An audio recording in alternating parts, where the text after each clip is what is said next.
Are you ready to take your business to the next level?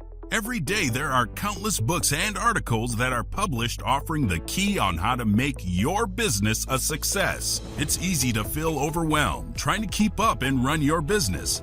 That's why Deb Creer created the Business Power Hour. Keep up on the latest trends, best practices, and techniques for how to make your business a success. Let the Business Power Hour do the heavy work for you.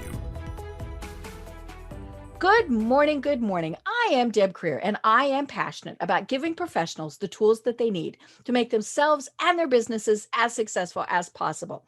And today, this is so much fun. I love it when we do the month of LinkedIn podcasts because I think LinkedIn is that important. We just have to dedicate that much time to it.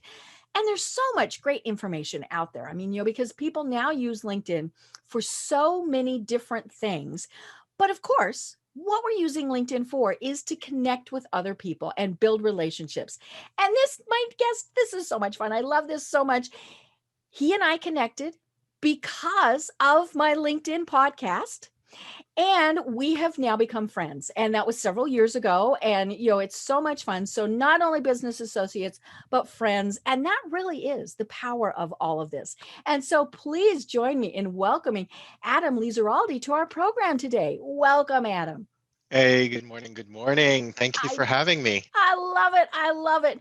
Well, it really is so much fun to be chatting with you, especially because we've never met in person. We really have just met only online and through LinkedIn. I mean, that was our initial connection. And so it really does go to show just how powerful this platform is. Yeah, I mean, it was just a serendipitous discovery that I listened to your podcast, and it really gave me some insightful things that I started following you.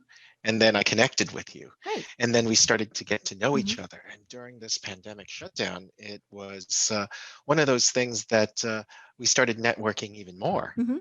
So it was just one good thing after another. Right, definitely. And I've even had you be one of the speakers at our online event on LinkedIn because you use it so much. And so we'll really talk about that more in detail. But before then, let me tell people a little bit about you, just so they know why the heck it is that I'm talking to you. So Adam Ligeralde is a scientist turned sales rep for a life sciences company called Cytiva, sorry about that, a global provider of technologies and services that advance and accelerate the development and manufacture of therapeutics. Located on the banks of the Hudson River across Lower Manhattan, Adam is currently the technical sales specialist for the New York, New Jersey, Pennsylvania area for scientists doing anywhere from fundamental biological research to developing innovative vaccines, biologic drugs, and novel cell and gene therapies.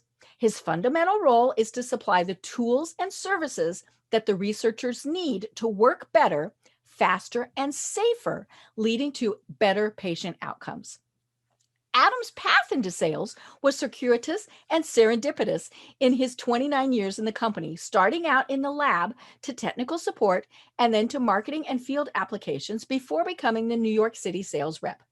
Adam was initially hesitant about getting into sales after having preconceived notions of sales reps, right? We all have those. We go, sales, ew, like those portrayed in movies in Love and Other Drugs or The Wolf of Wall Street, where it's all about the hard sell at any cost. However, because of wonderful mentors and role models, Adam has developed his own style of sales that works quite well in the scientific community by building technical credibility and thereby trust for long-lasting relationships. So again, Adam, welcome. Thank you. I love it. I love it. Now, I always ask my guests, obviously, to provide the bio. And it's so cute because you also put a statement in here that, they can read a lot of this stuff on your LinkedIn profile, which is true. That should be there. But, you did take a rather circuitous route to get to where you are today. So how is it that you discovered that sales, is your passion in life? Well, I mean, it really started when I was a field application scientist supporting the sales reps out in the field. And when one of the sales reps says, my territory is splitting, meaning that he wanted to take more of Connecticut, Rhode Island, and New England, Mhm. and they needed somebody for New York. He actually thought of me Mhm. because he says, you know what you're talking about. You're Mhm. good with the customers, Mhm. and I think you're going to be good in sales. Mhm. And I wonder, what do you mean? Because when I think of sales, I think We of do. We make the being, face. yeah, yeah. But then as he got to talk to me, Mhm. I think of sales as really the concierge for customers and everything, Ah. where we're really there to serve, to Mhm. help them Mhm. in their decision-making process and Mhm. everything. And it's not necessarily, of course, you have those stereotypes Mhm. where you're just making the sale for Mhm. just for the sake of it. Mhm. Yeah. So, and that's really what turned me around when they told me that we are here to serve. Mhm. Right. I love that because I think that is the best way for us to think of sales. And of course, we're all in sales. It doesn't matter what we're doing, whether we're working for a company or we've got our own company, somehow we're kind of in sales. But it's funny because small business owners and entrepreneurs, that they're really the ones that when you say sales, they make the faces. Well, I'm sorry, if we're not selling for our own business, it's not going to be successful. And a big part of that is clearly and obviously building those relationships. And I think that has really come to the forefront in the last year with the pandemic when we could not meet face to face. And so much of sales and building those relationships really is it's obviously that personal connection. So, talk to us a little bit about, and, we'll get to LinkedIn here pretty soon, but talk to us about, how you have had to kind of reframe how you've been working with people in this now mostly online digital world. Well, um, it wasn't really because of the pandemic Hmm. and the shutdown that I started doing it. It Hmm. actually accelerated what I was naturally Right. doing in the Hmm. beginning, whereby I noticed in my territory that although I have New York State and New Hmm. Jersey, so I noticed that new construction of buildings have more and higher security. Mm. I also noticed that buildings that are being renovated are being constructed with higher security. Hmm. So how am I going to get in front of those Right. scientists and Right. customers? Hmm. Because I can't necessarily walk the halls anymore. Hmm. There's this one building in New York City. You need a ticket with a barcode, and that Oh, barcode gets you into an elevator. But wow. in that elevator, Mhm. that barcode only gets you to that specific floor. Okay. So you're And not then, wandering. Hmm. correct. But then that barcode also gets you into that specific wing Hmm. if there's like more than two wings. Hmm. And then it only gets you into that specific Hmm. lab. So Wow. those Hmm. restrictions have started me thinking. Hmm. In addition to, uh, I have to drive to Buffalo 8 hours, or Ew. I take a Hmm. flight that may Hmm. get canceled because of a winter storm. Hmm.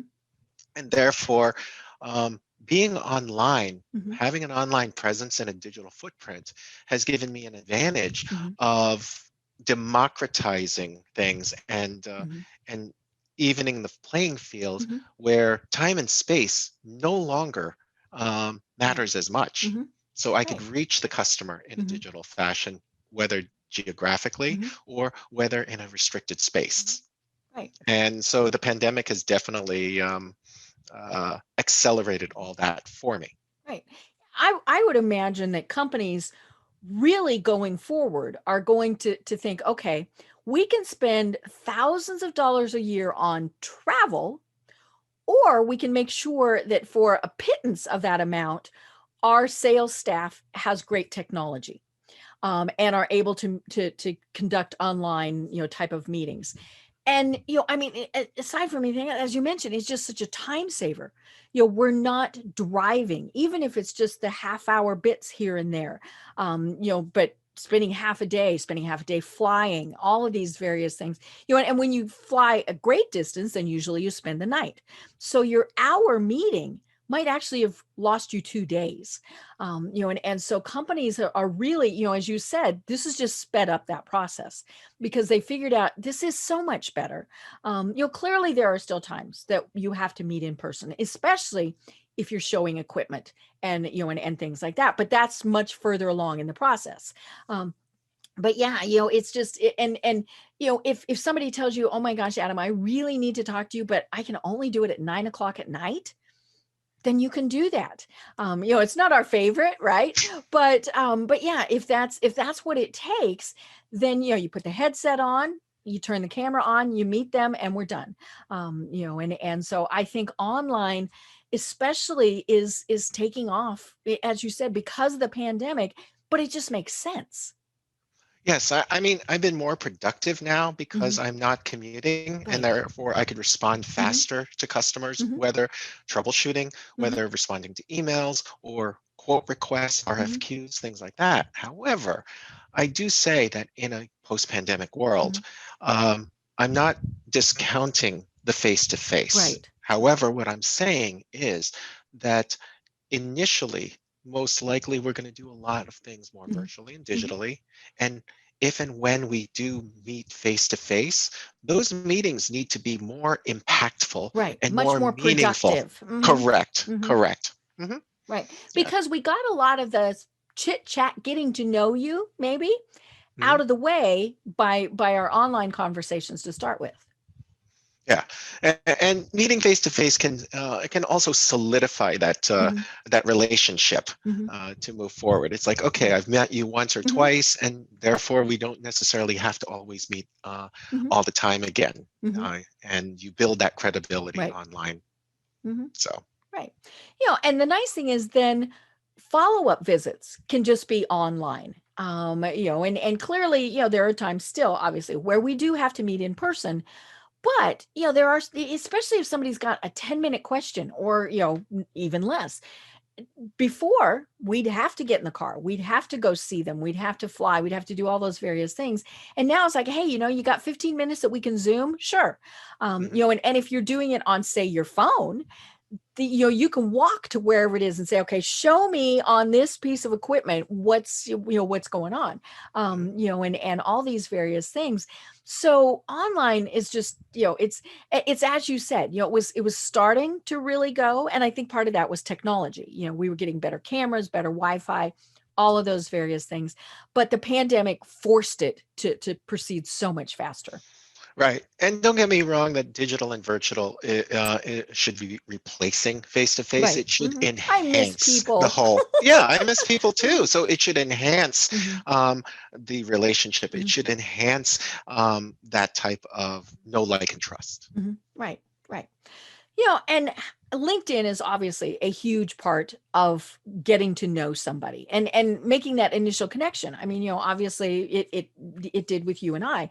We never would have met. And we still have not met physically, at some point, hopefully we will. But and so that is where so many people, I think, are still missing out, is they think, okay, LinkedIn is only when I'm looking for a job. I really don't have to have much of a profile there. I don't have to be active on it. I can just still kind of plunk up my resume and that'll be fine. And, you have a great profile, and I'll have the link to it in the show notes. But tell us, just some highlights of some things that especially now, people really need to have in their LinkedIn profiles.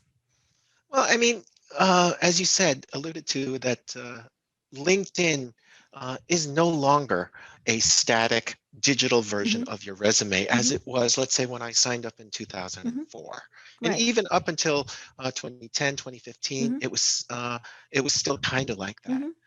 But it has evolved more into a um, more of an interactive, Right. dynamic, media rich, and I call it mini website, actually, Right. showcasing your technical expertise and your subject matter expertise. And you could, there's what, 700 million LinkedIn Oh, yeah. subscribers out there. Mhm. You have an audience that doesn't need to be constrained by geography. Right. Yeah, and you Um, just said something that was critical that I want to highlight, in that it's your mini website. mhm. For somebody like me, I am my business, so I have my own website. But for other people, there's no need for them to do that, even just a one-page website. So they can and should use LinkedIn as that platform to have that presence. And I think that's where so many people think, oh, I've got a company website, even if they own the business. I've got a company website. I don't need to do that, and then we lose ourselves. And LinkedIn is a great place for us as individuals, that where we can still stand out. Right, right. And also, even if you have a company website, Mhm. people don't necessarily buy from companies. Right. People buy from people. Hmm. And therefore, that relationship that you can actually Hmm. demonstrate there on LinkedIn, it's first of all, it's Hmm. free. You Right. don't necessarily have Right. to have the The vast premium majority of version. users do not have the paid version. Right, right. So therefore, it's take the opportunity Hmm. for that. There's so many good um, features and Hmm. functionalities that Hmm. you could use. And first and foremost, it's like people. I'm still amazed that some people don't have a really good profile Hmm. picture of I themselves. know. Or the blank one. Oh. Mm-hmm. Oh yeah, the silhouette. Might as Mm-hmm. well. I mean, I tell them it's like, do you actually go to a face-to-face With networking a like a meeting with a bag over your paper head. bag over your Hmm. head? Hmm. So, or those fans that have your face and Hmm. everything, and it's a silhouette. Hmm. Yep, I love So, it. yeah, and another feature is the LinkedIn banner right Hmm. behind your profile, Hmm. because that is prime real estate Hmm. to tell us a little bit about Hmm. you and your Hmm. personality, not necessarily about what you sell. It Hmm. could be about you. Right. And I'm looking at yours, and because you are in sales for your company, Mhm. yours is very specific to your company. And that's perfectly fine because of what you do and why you're on LinkedIn. But as you said, it's prime real estate, so people really need to be thinking about, what is it going to show. And even if it's, you're a writer and you have a whole big, graphic of just pencils or something. I mean, it needs, you don't have the standard thing there, that I don't even know, do they have, what's the generic one now? Like a blue swishy swirly thing? Yeah, it's a blue-gray Yeah. Yeah. background. Do something. And for people who go, oh, it's hard. No, go to Canva, the free version, all these various things. It's pretty easy anymore to have the ability to create a little background. Right. I mean, and it doesn't necessarily have to be about your company and Hmm. your business. Right. It could be of what you are, as you said, about. If you're a Hmm. writer, maybe it's a typewriter in Hmm. the banner. If you are, or if you are a life coach, it Hmm. could be something about life in general, Hmm. or Right. vacation, or Hmm. real estate, or Hmm. whatever. Hmm. But it's prime real estate to Hmm. tell us about you. Hmm. Right. Right. And then of course we've got our headline. And I love that LinkedIn finally gave us the ability to make it longer. And then of course, what do we all do? We get to that 220 characters, right? Mine was at 218. I'm like, ooh, I got two more spaces. Um, but that is of course the other critical component, because that's what's searchable on the search engines. But that really is kind of the first little snippet that people get about somebody. I know. I mean, I think it's also a missed opportunity when their Hmm. headline, the Hmm. words right underneath their profile Hmm. picture, only has their job title. Right. Because I that's the mean, default. So it's easy. right. So I tell people, if you're going to have something there that you can edit, Hmm. why don't you say who you are, Hmm. what you do, and more importantly, how you can help? Hmm. Right. As a sales rep, Hmm. I need to differentiate myself from every other title that Hmm. says sales specialist, Right. Because technical sales blah. specialist. Yeah. What Hmm. makes you different and Hmm. why do I care? Right. Right. And I'm going to read yours because it has some very specific terminology in it that most lay people aren't going to know, but for me, I look at it and go, "Ooh, that's impressive." I don't know what it means, but it sounds impressive. But if I were a potential person that you're going to sell to or connect with, I'm going to recognize those words. And so that's the other important thing, and because I do tell people, you need to watch industry terminology, things like that. But that it comes back to, why are you using it? If you're in sales, then you're right. It needs to be right there. So yours says protein purification specialist for AKTA chromatography systems. Oi, providing technical knowledge and expertise in the life sciences to increase purity and yield and optimize productivity and efficiency. So right there, people know what you do.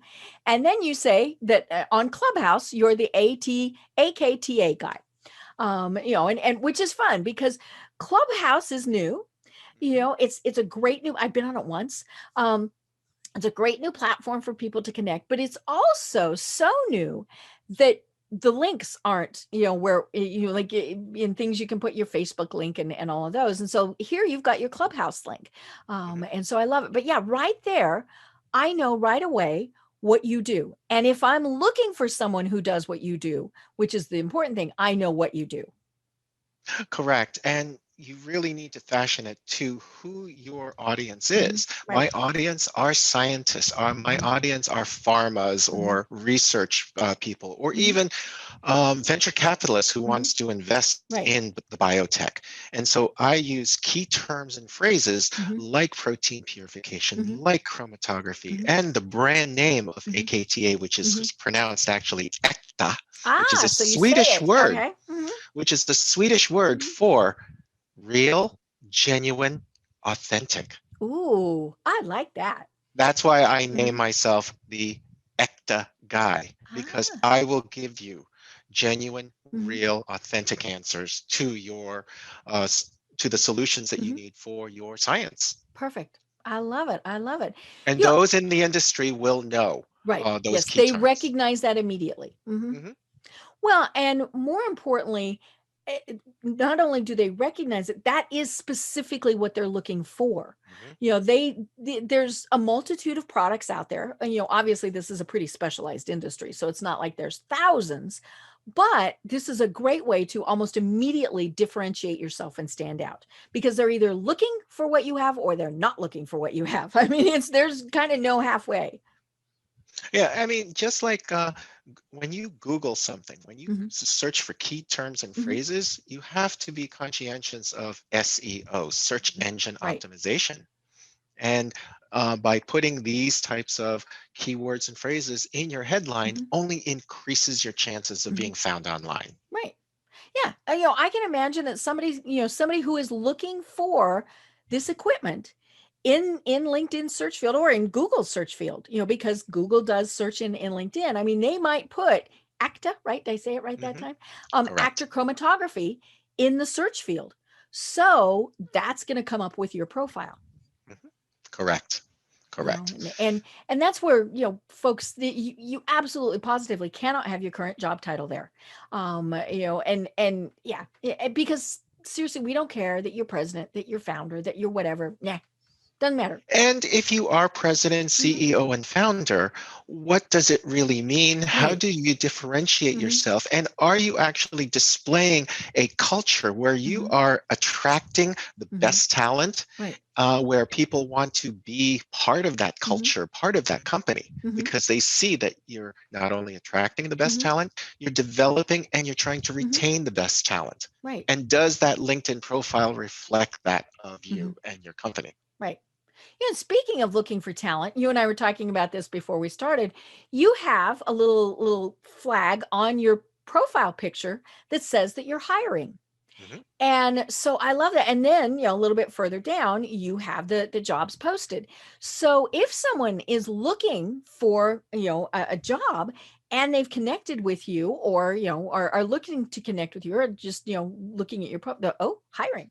So again, that's a way to get that information out there for your company. Now, folks, this is something you probably, if you're in a big company, you don't just put that on there. I mean, there's certain, HR would probably have a conniption fit if this just all started appearing. But, it is something to be thinking about from a company's perspective is who do you want promoting openings at your company and how can you help them do that? Right. It all comes down to employee advocacy. Right. So therefore, that feature, hashtag hiring Hmm. filter on my profile picture, Hmm. is a visual cue for Hmm. people who are looking at my profile. Hmm. And um, and therefore, the more you're active on Hmm. LinkedIn, the more that you're visible, they'll find you, and Hmm. then they'll see that you're hiring. Hmm. And then they could start seeing what are the positions Hmm. that you are hiring for. Right. Right. And so more than likely they're going to ask you about it, whether they're, Mhm. and hopefully they'll connect with you, but they'll, and they're going to say, hey, tell me more about the company.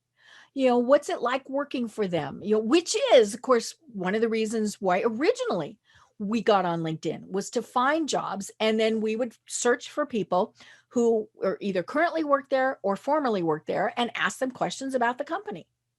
Right. And also, at least in these particular positions that I've been promoting, Hmm. is I'm not part of the interview process. Right. Therefore, I could be a little bit more um, open in Hmm. terms of Hmm. what they ask and Right. what I could Hmm. answer, because I could be telling them this is how the culture is, this Hmm. is how the company Hmm. works, this is what why I Hmm. love about it. Hmm. Right. And clearly you've been there quite a long time. So, it's a Yes, good company. yes. Yeah, when you said 29 years, I'm like, no, no, yeah. It's But my first and only school. I mean, company out of school. I mean, it's mhm, been bought a couple of mhm, times, but essentially it's the same mhm. company. See, my husband has done that too. He started working for an insurance company Mhm. straight out of college and is still there. And I love that, because we have so many people, me, hello, who, it's, I'm not going to say job hop, but change careers, Mhm. change fields, all these various things. And I love seeing when people stay with companies. Clearly it means they're good organizations.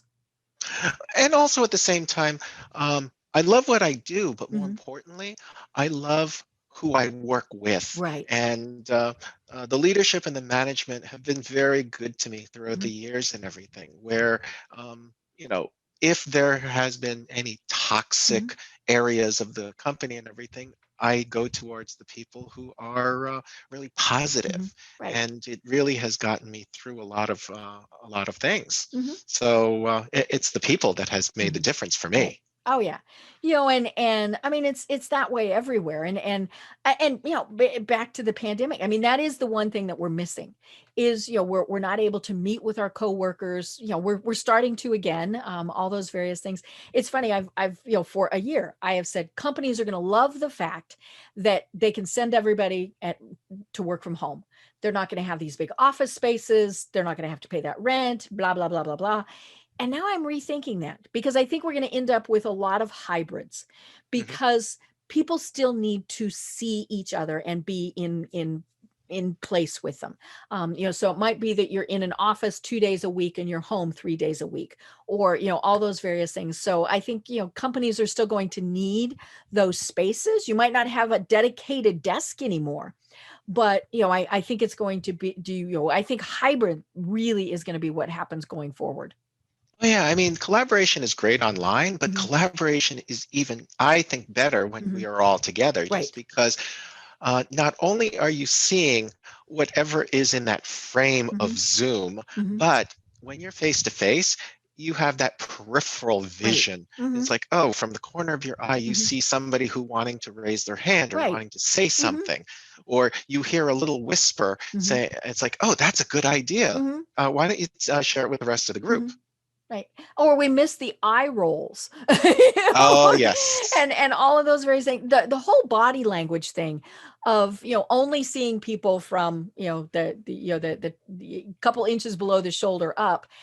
And then of course we can always turn our cameras off, Right. and all those. I told somebody the other day, I said it was real good. I was on a Zoom and somebody said something that it was just, I mean, it was the eye roll, shake my head type of thing.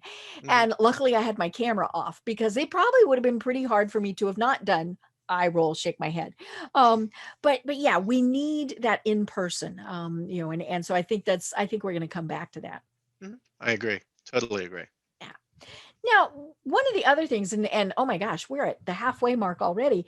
Um, I love how you use LinkedIn. So not only obviously just to connect with people, because that's very important, but it's one of those things where, we mentioned it at the start. You have to be active. You have to be posting articles and things like that. So I love what how you are posting articles. So tell us a little bit about your philosophy on that. Well, when you post articles, you really need to know who your network is, who your Right. audience, and Hmm. also Hmm. potential audience and network that you want Hmm. to attract as well. Right, because So, we look, we go here to this see all activity button and we click it and we're like, oh, that's what he's posting about. right. And when I analyze my growing network, Hmm. there's actually four types of post themes that I really Hmm. should be posting, whether it is for sales Hmm. or marketing, Hmm. scientists, Hmm. and just general. Right. So general interest type of Hmm. stuff. So when I do post, I've learned from the guests on your podcasts and from other people Hmm. saying the post needs to be timely, Hmm. relevant, educational, Hmm. maybe even entertaining, Hmm. and it just needs to be. It could be thought provoking. Hmm. So therefore, if it's interesting to me, I give it a litmus test. Hmm. How would it be interesting to the salespeople? Right. How would it be interesting to the Hmm. scientists, and so on and so forth? Hmm. So then you need to make sure that when you post, you also put some context Right. to the You don't just post content. the link to an article, say. Right. It's just like putting something on a board, and it's like, okay, so what? Hmm. That is the Hmm. litmus, the ultimate litmus Hmm. test. Why are you posting it? Hmm. And therefore, what? Let's say you find something in the article that really um, resonates with you. Hmm. Just the other day, I saw a New York Times article on what we should be doing on the next pandemic. I read through it. All the points were really spot on in my Hmm. personal opinion. However, there was this last comment or paragraph that really absolutely resonated with me. Hmm. So I paraphrased it Ah. in my Hmm. engagement and Hmm. posting. Right. Well, and the reason why you're doing that is then that generates discussion. Hmm. And so it's not just that you're posting to post. Hey, here's this article that I thought was great. You're posting in a way that people read it and go, "Oh, okay, here's what I have to say about that." Correct. And also, some of it is going to be from my scientific or sales Mhm. point of view, but also for general people, it's like, oh, this is something that everybody could relate Mhm. to. Yeah. So Mhm. therefore, everybody, you want to post to cause either a reaction Mhm. or, more importantly, an engagement for Mhm. conversation. Right. And you want to comment on others in the same way. You want to find people, obviously who you're connected with, and comment on their posts. I went through yesterday. It was kind of, I don't know why I got in this spurt, but I was looking up the big influencers, and so the people who make the lists Mhm. of, here's who to follow on LinkedIn. Well, I knew that if I sent them a request to connect, crickets. I mean, that's especially people who are, the big influencers. But for the most part, the vast majority of them had the follow button. And so then I clicked follow, which means that their profile or that their posts show up in my news feed. So then if I see something that I like from one of these people, I can comment on it. And that's a great way for people to kind of get in front of some of those people, and I'm not saying you comment and say, great article, Adam. That was great. Yep, yep, yep, yep. No, you actually want to have a little bit of a discussion. Are they going to comment back me? Who knows? And all these various things.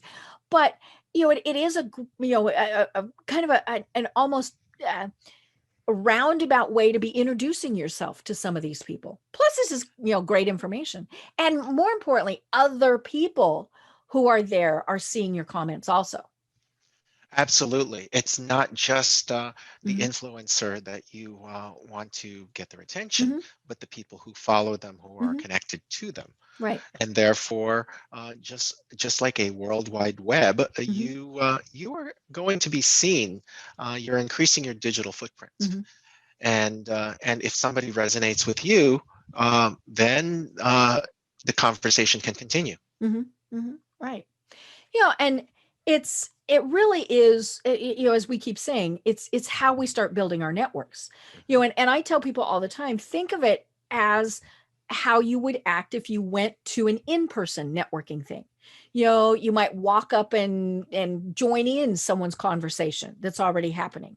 You're going to tell from their body language, do they want somebody to join or not? But, so you might be able to join in and add a pertinent comment or two. You might be the one in the corner having that discussion, and all of these things. And so that is kind of the thing too, to keep in mind when you're on this is, would you do this in real life? And I mean, even on Facebook, I tell people, behave yourselves. Stop it. It's But very true because we were talking about the hashtag hiring filter. mhm, mhm, Interestingly enough, the two most recent people that we hired for mhm. my region, my manager told me, Adam, did you know that they've been following you for a couple of years? Oh, And I didn't know. wow. Interesting. Hmm. So they've So, been looking at my mhm, posts, they've been looking at my comments and mhm, everything, and now they're going to be coworkers of mhm. mine. I love it. And we really don't always know who's connected with us. Most of the time we don't. I mean, once we get over a couple hundred people that we're connected with on any of the social media platforms, we don't know who's out there. Especially because they can just follow, they can, they don't always have to be directly connected. So it's, that's why I tell people always be thinking about what you're posting. Because you don't know who's going to see it.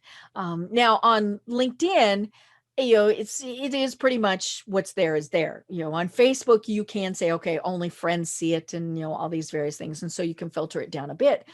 But I mean, my philosophy is anybody could see any of it. And so I'm not going to post anything that's controversial. I did a little controversial post on Facebook over the weekend. I was not happy about how the NCAA was treating the women who were at the NCAA basketball tournament. Right. And so I posted about that. Now I changed it. I changed it to just my friends rather than just a complete public post. But I still didn't say anything besides I was sad and disappointed. I'm certainly not going to use bad language or anything like that. But and I do Facebook posts. And I've stopped doing them as much, but I was doing pandemic posts or Corona, and so Corona, the funny memes, I was posting those, and I had to put a disclaimer that these were for fun and political snarky would not be allowed. Because that was happening on there. And again, I mean, you wouldn't walk up to somebody, even if it's, at a, somebody's party. I'd hope you wouldn't, and be snarky to them, especially if you don't know them. So, treat your social platforms just like you would if you're talking in real life to folks. Right. I mean, LinkedIn is a lot more public. Hmm. You have some filters where it Hmm. could be network only, it could Hmm. be only to a particular Hmm. group or a particular person, but not meaning like a LinkedIn group, Right. Hmm. but not necessarily a group that you have created like Hmm. we Hmm. do on Facebook. Oh Hmm. yeah. So it is going to be more public. Think of it as if there was a security breach, Hmm. would you be embarrassed of what you wrote? Right. Right. Or if your mother or your minister or your spouse, I always keep those in mind too. Hmm. you know Right. and and and or your boss. I mean, that I think is one of the key things. If your boss were to see it, what are they going to say? Hmm. And Or so future boss. mhm. Yeah, yeah, and we've seen that frequently with things where people have gone back years. I saw something just over the weekend where a young woman who became editor of a major magazine had posted something 10 years ago. So she was a teenager when she posted this. She posted it on Twitter. It was stupid. It was dumb. She should not have posted it. She owned up to the fact that it was stupid. It was dumb. She shouldn't have posted it. But it cost her the job because Oh, enough people saw it and went, wait a minute, did she posted this now, 10 years ago. I'm like, really, folks? right. Mm, Right. We should be a little bit more mhm, forgiving if, as long mhm. as they've learned Right, from right. that 10 Mhm, years later. mhm. Yeah, but yeah, I mean, it is something, especially, 'cause, think about what you posted. Do you need to go back through and scrub things and take things out? Because we've all posted things where later on we thought, ugh, shouldn't have said that. Okay, fine, go in and delete them. You know? Or again, if somebody would see it and think, wait a minute, then just remove it. And you can, I think that's what a lot of people don't understand is on all the social media platforms.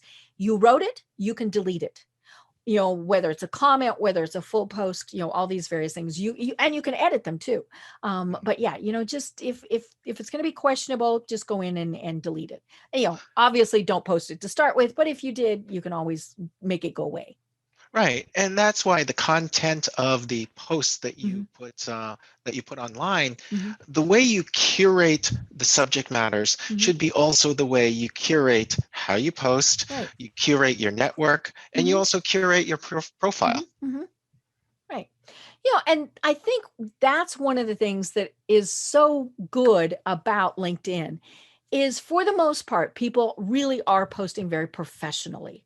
You're not going to see, unless somebody is in politics, you're not going to Right. see political posts, all these various things. And I mean, clearly there are times, especially with some of the issues that have been coming up, whether it's race, whether it's, all sorts of things. I mean, some of those posts are important enough, I think, to be posting on LinkedIn.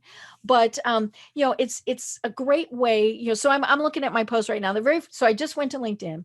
So I follow. I'm not he's we're not connected. I just follow him, LeVar Burton, Mhm. and so this is the first post that came up.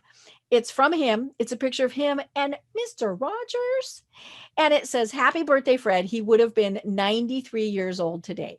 Mm. Okay, that's just a nice, sweet post. And then we've got an ad. Ew. Ooh, which I gotta admit, but they gotta pay the bills too. And then we've got a woman who is posting herself in her cap and gown. She graduated. Perfect post. I love this. And then we've got a couple people who posted links to their blogs, all these various things. But again, they're professional posts. What they're writing there is something that, would pass the mother test. My mom might not understand it, but she wouldn't be offended by it either. Right. I mean, and then there's some LinkedIn purists who says Mhm. everything has to be business related. It's It, not Facebook. But I mhm, would tend to slightly disagree mhm, because with LinkedIn, yes, it's going to be mhm, professional, but you're trying to give a little bit mhm. of personality Right. and a slice of life to let Mhm, them know you a mhm. little bit better. Right. Right. Yeah, it's interesting. We pre-record the interviews that we do here on the podcast. So I've already recorded one that will air later on in April. And we were talking about professional headline, and she really likes putting a little snippet of something personal in your headline. So I have added college sports fan to my headline. Now there really are a lot of purists who would go, ooh, you shouldn't have that on there. But to me, that's a little thing where, especially if somebody likes college sports, they're going to go, Mhm. oh, that's another reason why I should be connected with Deb because I like college sports also. You want to be relatable. Hmm. It's not all about business. Hmm. Right. Right. And again, you have to watch what you're putting there. But I might even put go Buffs, Mhm. because I'm a CU person. But yeah, I mean, it's something that, and you also can put that in your profile. You can say, hey, I'm a big college sports fan. Now for me, I can tie it back into I volunteer for them. It's part of Mhm. how I connect. I mean, all those various things. So, it does kind of make sense. But we look at those things all the time. I interviewed somebody the other day who, when I was scrolling through his profile getting ready, we both went to Colorado State University and was like, oh my gosh. So it's those relationships. It's what we've been talking about. It's how we connect with people.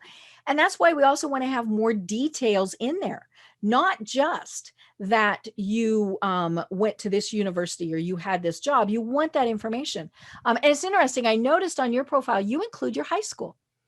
And Yes, that's I do. that's one of those things that some people like and some people don't. Now you don't have the dates in there. Um, but Correct. um, but I've had people say, "Oh yeah, because we can connect then with other people that we went to the same high school or maybe rival high schools or things like that." I have people who graduated from my high school that um, are 20 years, 30 years younger than me. Mhm. And so that's why I keep it, Yep. because I want to keep connections with my alma mater. Right. Right. Yeah, because we're looking for, again, ways to build those relationships. And so, if it's your high school, obviously if it's your college, I mean, I always tell people, put that in there. But it's great ways to connect with people and just find those little reasons to continue that relationship. Mhm. Yeah, and it also your LinkedIn profile could also be fun. Mhm. Another thing Oh that yeah. Oh, they used to be so boring, and there's still so many of them so boring. Ah. yeah, and that's why, let's say, the featured section is so Hmm. underutilized. And I post my videos. Hmm. Um, and if it's going to be professional and maybe scientific related, Hmm. there's one video that I said, hey, this is the Jefferson Institute for Bioprocessing. Hmm. And it wasn't even just necessarily about the Hmm. institute, it was about how fun the customers were. Right. And all those people were saying, hey, yeah, let's Hmm. pose for a picture, Hmm. let's do this video. Hmm. Yep. So it's trying to be relatable, Hmm. Yep. even though in a geeky industry like Hmm. science. Well, and I think, and we've talked about this, the fact that because of the pandemic, we are doing more and more things online. I think one of the first places that we're going to, especially when we're meeting somebody for the first time, is we check out their LinkedIn profile. If it's a business meeting, we're going to go and we're going to look. So, do you want your profile to make it immediately seem like you're the boring, stodgy person, or maybe we're going to have a little fun with this? Mhm. Absolutely. Again, it goes back to the know, like, and trust. Right. I mean, you want to know the person. Hmm. You also do want to like the person, Hmm. at least respect them, Right. and then by posting and by elements in your Hmm. LinkedIn profile, you're building that credibility that actually gains that Hmm. trust. Right. Right. Now, I made a note. I go through and I make these little notes. Um, and it was something I wanted to make sure that I had in there because it's a feature that a lot of people don't use. They don't even know they can use it. And that's the little button that allows you to have an audio of how to pronounce your name. Which you have a very unusual name. I have a name that frequently gets mispronounced. I haven't used the feature yet. It's on my to-do list. But I love this feature and I'm going to do yours. Let me see if it will actually broadcast. I'm not sure it will. This is Ligeralde, your resource for tools, tips, and tricks in increasing your productivity and efficiency with your protein research.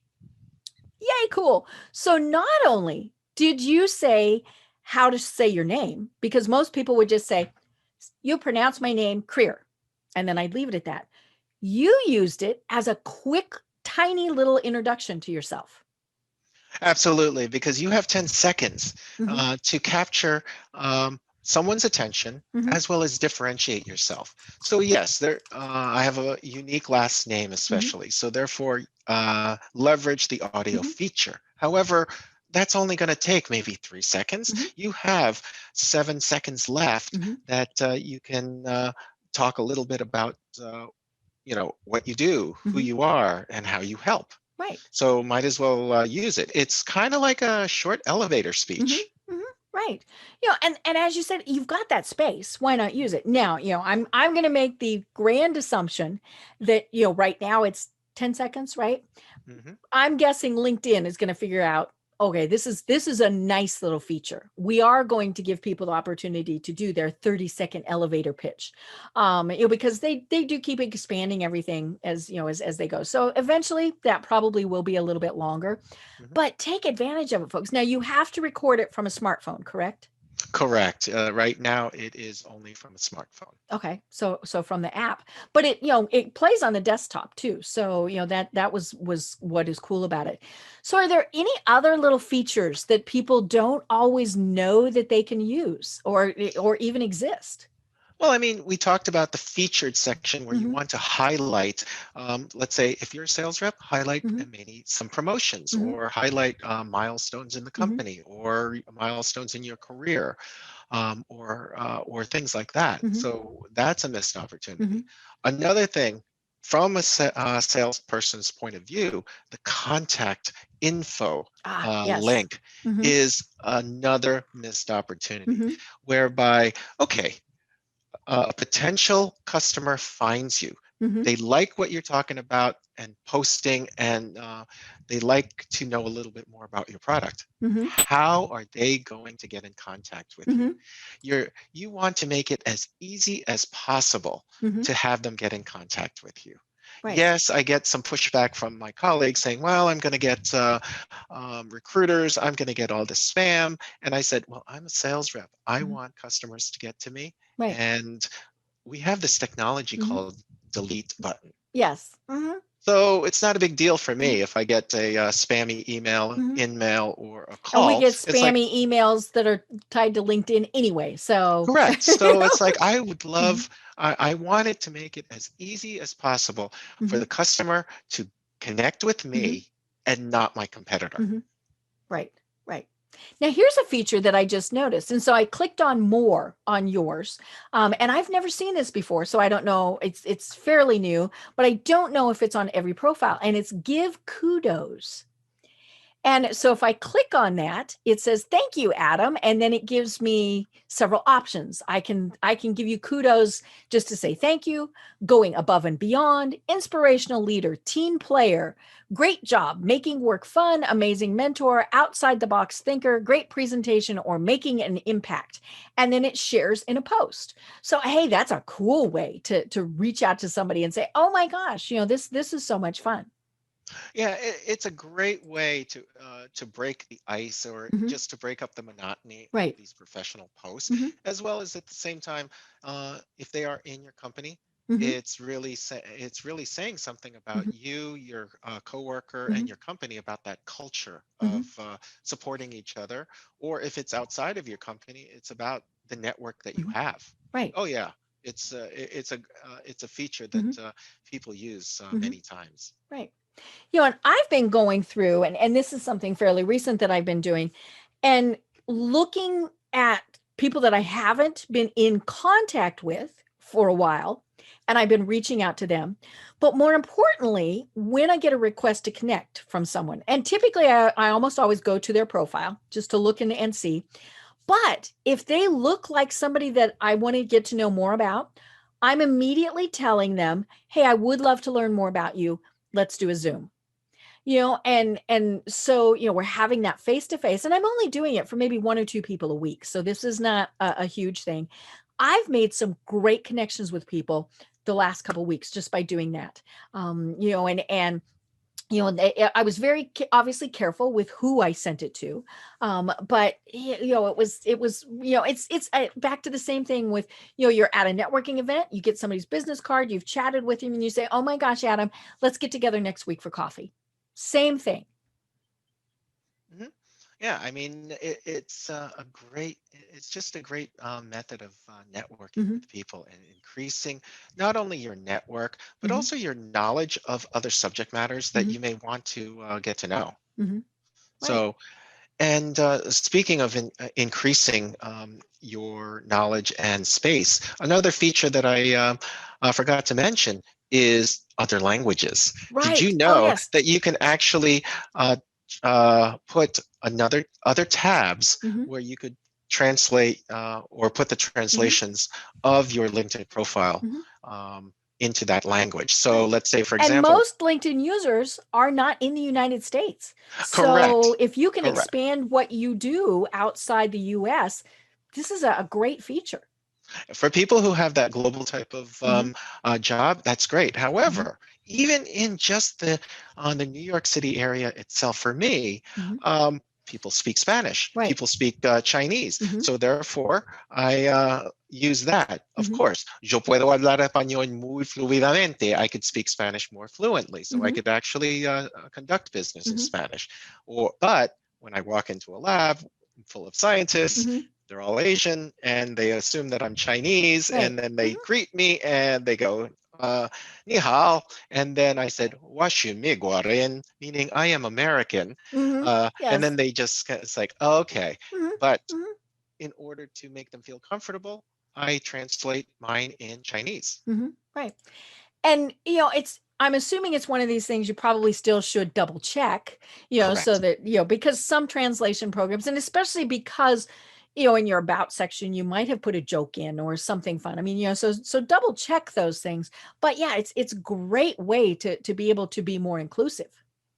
Correct. And also just relatable, and saying that Hmm. you are wanting to Hmm. really um, uh, connect with them Hmm. in a certain way. Yeah, Hmm. and of course, you may not speak a certain language, Hmm. but if you actually connect in their Hmm. language, you're speaking more to their heart, Right. and therefore, then of course, you'll Hmm. start doing the business in Hmm. English. Right. Right. Yeah. Yeah. You'd say, no, it translated. That was the extent of Right, right. Oh. There is this Mhm. new translation program that I've learned recently from people that I've connected with in Mhm. Singapore.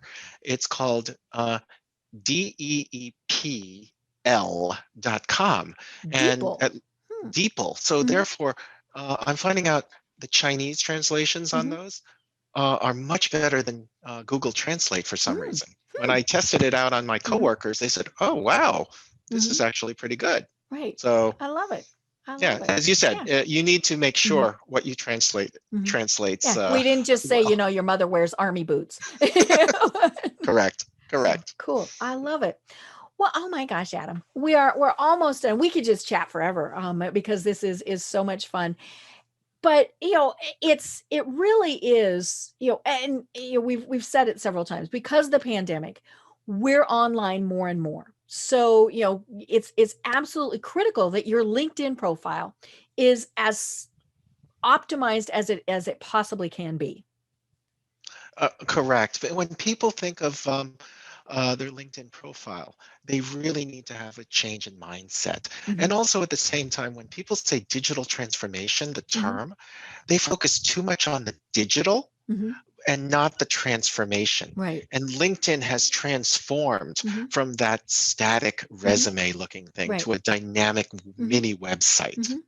So we really need to make sure that we upskill Hmm. ourselves. This is the best time to do it when Hmm. we're working Right. from home. Hmm. Hmm. Right. And you can start small, but start with, your picture. Hello. We've said it several times. You absolutely have to have a great picture. We're not saying spend $1,000 with a professional photographer, but it does have to be a good picture. And I love how, we mentioned the fact that in your picture, it's got the hashtag hiring. So I see your picture, I know right away that I need to, if I'm interested, that's something. You've got to have the great billboard behind you, fabulous headline. We didn't even talk about the about section, which is, absolutely critical. And I love how yours is written because it's very conversational. Mhm. Yeah, it is really a way for you to expand your Hmm. headline. Your Hmm. headline is more like, in scientific terms, your abstract, Right. and then your about section is saying a little bit more of It's what the you were executive saying. summary. Hmm. Correct. Hmm. Hmm. Right.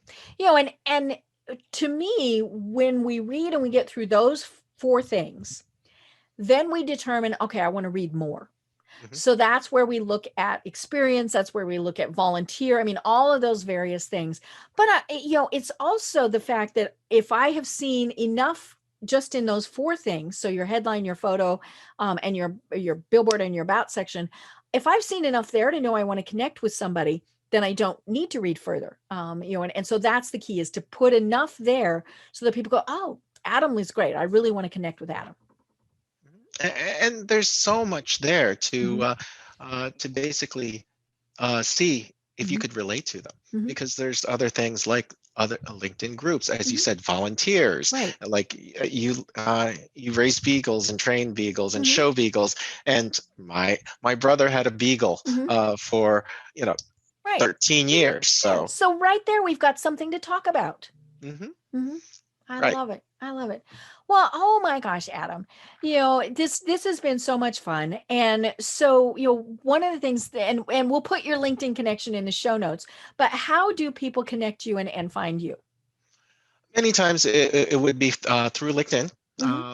and for scientists who may want to follow me, I'm also on Twitter, because that's where the scientific community is right now. But the third is actually coming up is Clubhouse for some Right. reason. There is a lot of rooms with topics about the life sciences, venture capitalists for biotechs. Wow. And just last night, I was in a room when we were actually talking about all these vaccines and where do we go from here and the technology behind it. I mean, when I am in those rooms, I feel I feel like not with your the peeps. sharpest. No, I feel like I'm not the sharpest room in the tool in the shed. Which is fun, right? We love it because we're learning. Correct. Correct. So those are the main ones, and then of course I have my whimsical one on Instagram, but yeah, LinkedIn is the main, and Twitter. Right. I love it. I love it. Well, are there any final thoughts that you want to leave everyone with? Yeah, I mean, again, you are wanting to showcase your subject matter expert online because you are, you really need to have a online presence and digital footprint. It is no longer a nice to have. It is absolutely a need to have. And it is, and the best time to plant a tree was 20 years ago. The next best time to plant a tree is now. So just because you feel that you're behind, let's just do it and, connect with me, and I can also help you on those things. Perfect. I love it. I love it. Well, I've been having so much fun talking with my LinkedIn buddy, Adam Ligeralde. And until next time, everyone have a great day. Tune in for our next program for even more trends, best practices, and techniques for how to make your business a success. The Business Power Hour, hosted by Deb Creer, is proud to be part of the C-Suite Network.